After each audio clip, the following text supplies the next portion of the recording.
Pirmie pusryčiai Vietname. Čia užsakėm tokius kaip sumuštinius, jų vietiniai kažkokie, tai visai skanus. Vieną patėjom su kiaušiniu, kitą su mėsytė.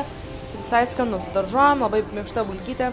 Čia kažkoks gerimukas ir čia užsakėm vietinės kavos, kuri yra labai populiari. Jinai vadinasi kava su kiaušiniu. Tai labai įdomu, kaip čia taip gali būti su kiaušiniu. Bet aš įtariu, kad čia yra gogul mogul. Jeigu žinot, kas yra, tai čia yra gogul mogul, man atrodo. Tai toj paragausim, labai įdomu. Tai paragausim. Šiaip vertinti labai skaniai.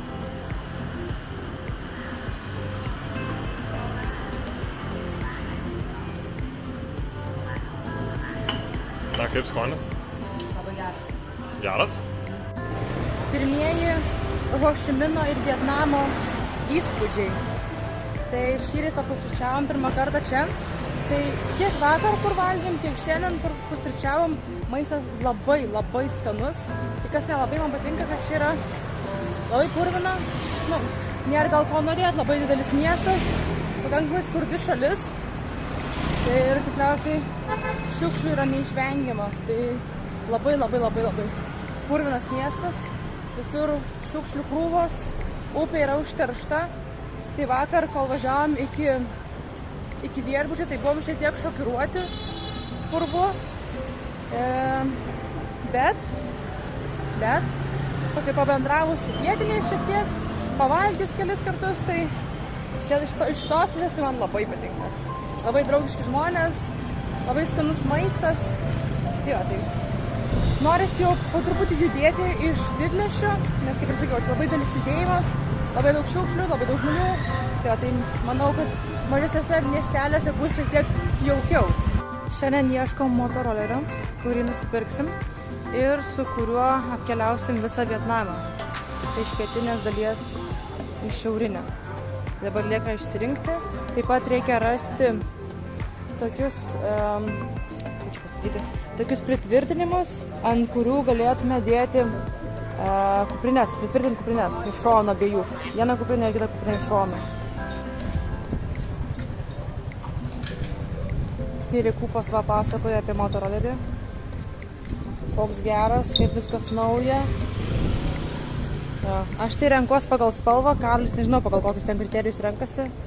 Aš tai, pavyzdžiui, pagal spalvą. Va. Tiesiai iš salono, ne Karoli? Ką tik tiesiai iš salono? Ką tik neutralo. Moteris vairavo? Bažnyčiai. Test drive. Ate.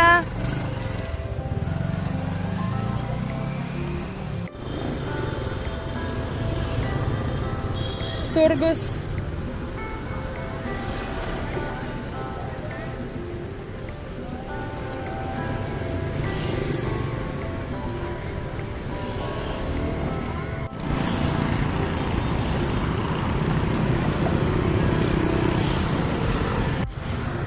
Nuostabiai atrodantis namai. Čia gyvena žmonės.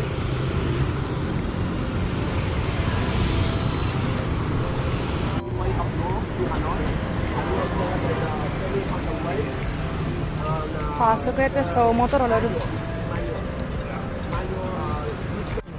Aš tai šito pavyzdžiui noriu. Jo, nes gražiai atrodo.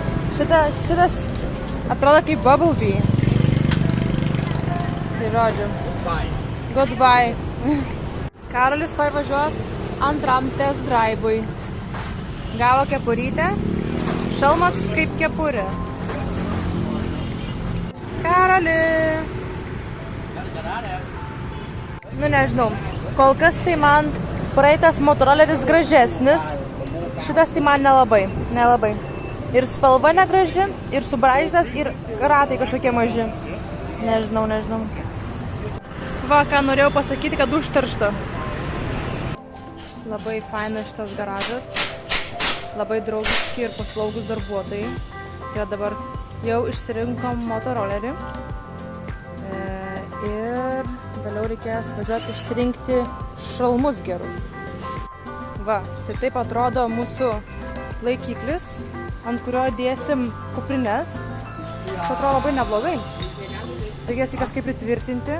Po vienoj pusėj, kitoj pusėj kuprinytė. Super. Geras.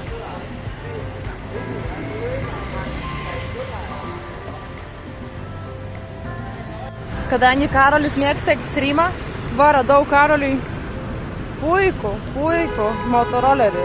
O aš va imsiu, tenais yra rožinis, aš imsiu rožinį. Dabar ieškom šalmo. Dėja, šalmą yra ne taip lengva surasti, kaip motorolerį pasirodo, nes visur šalmai yra man per dideli. Ir tik tais L dydžio. O, tik tais, jeigu norit mano dydžio, tai yra vaikiški šalmai. Ten su visokiais piešinukais, rožiniais. Tai nežinau. Reiks imti arba vaikišką, arba toliau ieškosim. Gerai. Mano sriubytė ir Karolio. Meniu buvo parašyta, kad šitoj sriuboj yra beef balls. Tai Karolis valgys toj su kiaušiniais. Jaučio sriuba.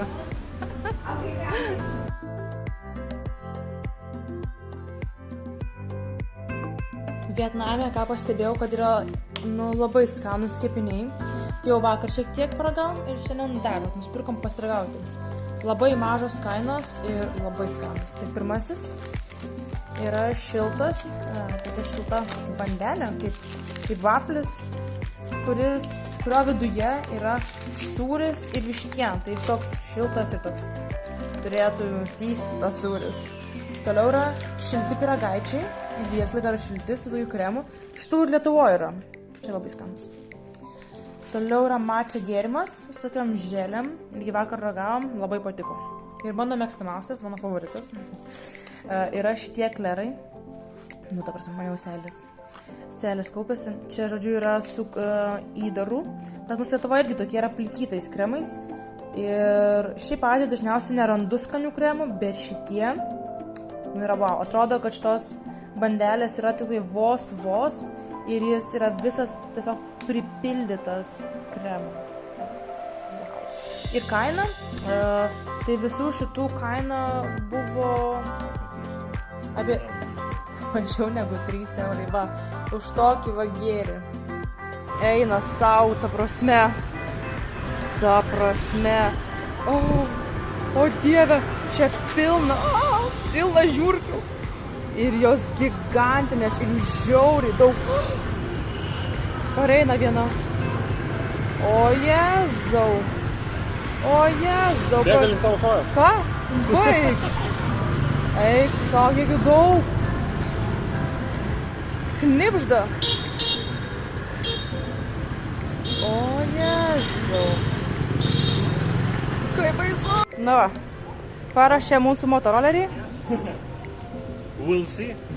Prikabino kuprinėms tokius laikiklius metalinius.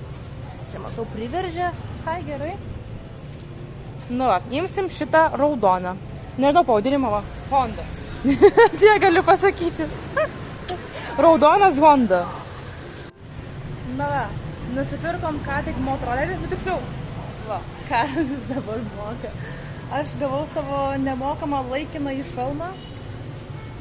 Nu, jis biškai man visų pirma didokas, visų antra jis yra labai nepatikimas, nesaugus, nes norėtume, kad būtų šalmai, kurie pilnai uždengia visą veidą, visą galvą, su stiklu būtų, visiems kelionė yra ilga, pavojingom vietom važiuosim, eismas čia yra labai toks intensyvus, tai būtų gerai, kad būtų šiek tiek saugesni šalmai. Tai šitas laikinai porai dienų užteks. Kaip mes išsirinkom motorolerį? Tai ieškau motorolerio, aš mėgstu analizuoti ir mėgstu ieškoti, išnaršiau visą internetą, peržiūrėjau Facebooko grupės, tai paprasčiausia buvo rasti tiesiog įrašai miestą, motoroleriai, motorbike, Hošimin motorbike group ir pilna tų grupių. Pilna pasirinkimų tiek iš backpackerių, tiek iš vietinių, kurie parduoda tos motorolerius. Motoroleriai šiaip yra gana pigus. Rinkomės iš 3 variantų, tai iš esmės yra pilnai automatiniai. yra pilnai mechaniniai su sankaba, kur jau šiek tiek reikia mokėti vairuoti. Ir vidurinis variantas, kurį mes ir pasirinkom, tai yra pusiau automatinis. Tai jie turi bėgius, kas gerai Vietname, nes yra žiauriai stačių kalnų. Ir tiesiog pilnai automatinis motoroleris neužtraukia į tos kalnus. O šitas bedbojus net su mumis dviem ir mūsų gigantiniam tašėm pažgatas užtraukia, nu taip galima sakyti, beveik 95% kelių be problemų. Jo, tai šitas motoroleris iš tikrųjų yra pats pirmas, kurį apžiūrėjom, bet apžiūrėjom keletą. Į ką atkreipiau dėmesį, kad būtų diskiniai priekiniai stabdžiai. Ir šiaip, priekiniai stabdžiai yra patys svarbiausi motorolerį. Tai juos patikrinau, kad tepalas nevarvės iš variklių, kad bėgiai persijungtų tvarkingai, kad lemputės visą šviestų. Ir kas labai svarbu, tai patikrinau, kad būtų tvarkingi dokumentai. Vietname čia jie neturi normalių kažkokių dokumentų, kuriuos perrašo tau. Nu, vietnamiečiai ant savęs, kai perka, turbūt persirašo, bet europiečiai šiaip nelabai įmanoma taip nusipirkti. Tai tiesiog gauni kaip techninį pasą, jisai vadinasi Blue Card. Ir ten yra kažkoks vietnamietis savininkas, bet tai yra iš esmės tavo vienintelis dokumentas. Ir jo negalima pamesti, nes realiai jeigu tu jo neturi, tai neturi jokių teisių į tą motorolerį ir jį gali bet kas pasimti. Jeigu policininkai, tarkim, jį nutems ir nes pastatėjai kažkokioje neleistinoje vietoje, tai tu jo nebeatgausi. Tai vat, šitas motoroleris turi tik tais 6,5 kW galios. Palyginimui realiai galingo žoliapjovės tiek turi. Bet kadangi jis turi 4 bėgius, tai jisai puikiai mūsų ištraukia į visus kalnus.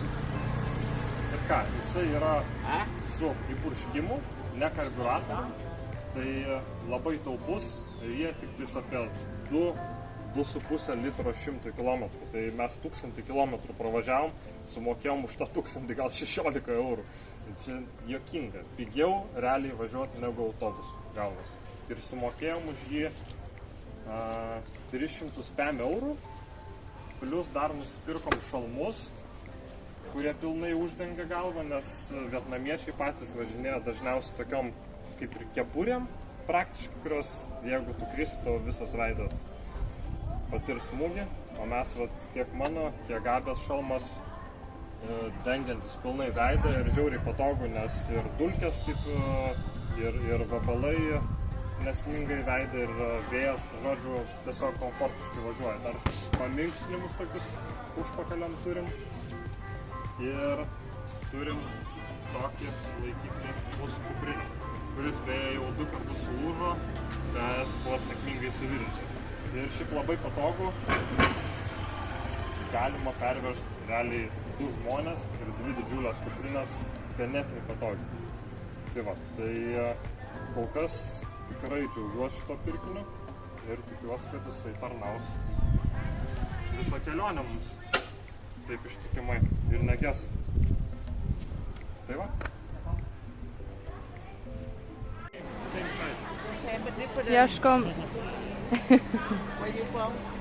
Ieškom naujos kepurės Karoliui. Jau visai būsim vietiniai.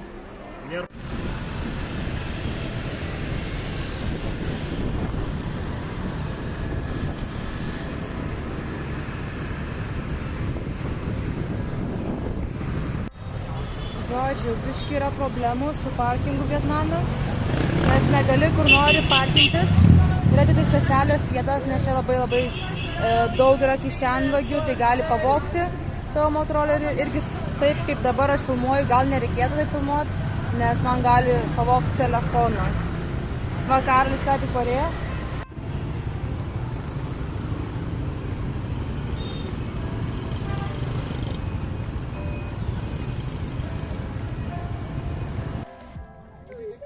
Yeah, he come out. Up your hand, up your hand, up your hand.